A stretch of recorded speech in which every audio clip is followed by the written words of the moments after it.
सभी मसीह भाई बहनों को प्रभु यीशु मसीह के नाम में जय मसीह की।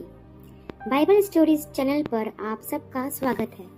हमारे इस चैनल को देखने के लिए आप चैनल को सब्सक्राइब करें और बेल आइकन को भी जरूर दबाएं।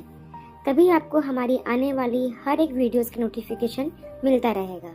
आज हम बाइबल के वचन से कुछ बातों को सीखेंगे, जो कि आज का वचन है मत्ती अध्याय 19 का वचन 26 में लिखा है। यीशु ने उनकी ओर देखकर कहा, मनुष्यों से तो यह नहीं हो सकता, परंतु परमेश्वर से सब कुछ हो सकता है। तो चलिए दोस्तों, आज हम इस वचन से कुछ बातों को सीखेंगे। प्रभु यीशु मसीह के 12 चेले थे और मैं यहाँ यहूदा इस्करियोती और पतरस की बात करती हूँ।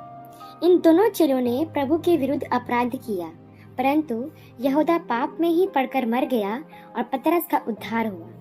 इस विषय में हम ध्यान देंगे कि जब यहूदा ने अपराध किया तो उसके बाद उसे पश्चाताप हुआ, परंतु उसने परमेश्वर से अपने पाप का अंगीकार नहीं किया, ना ही उनके अनुसार सामर्थ्य की प्रतीक्षा की। उसने सुसाइड करके अपनी जिंदगी समाप्त कर ली।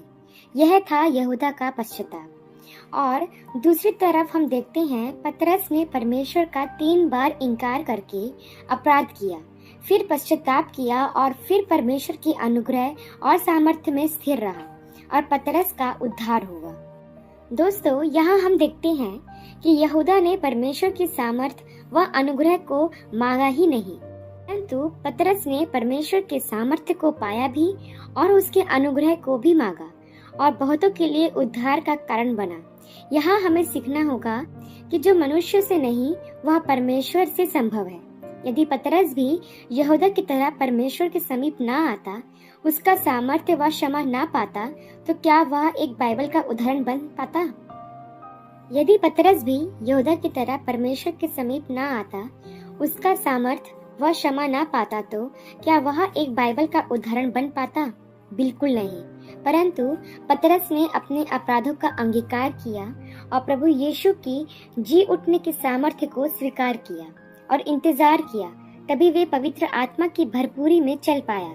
जी हाँ दोस्तों, हमें यह बात समझनी होगी, जैसा बाइबल हमें सिखाती है कि परमेश्वर हमें अंश अंश करके बदलता है, तब हम परमेश्वर का सामर्थ्य पाते हैं, वह उसकी तरह बनते जाते हैं।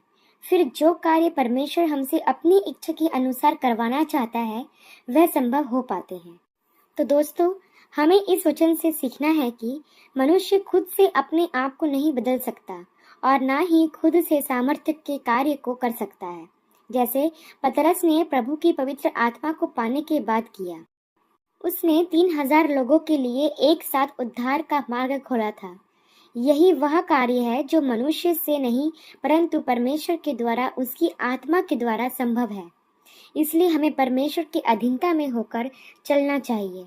और यदि हमसे जाने अनजाने में कोई अपराध हो जाए तो सच्चे हृदय से प्रभु के सामने अंगीकार करना चाहिए। फिर परमेश्वर का अनुग्रह हम पर छाया करता है।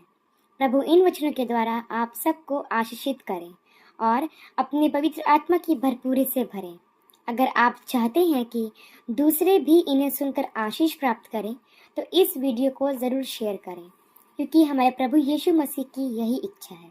आमीन and God bless you all.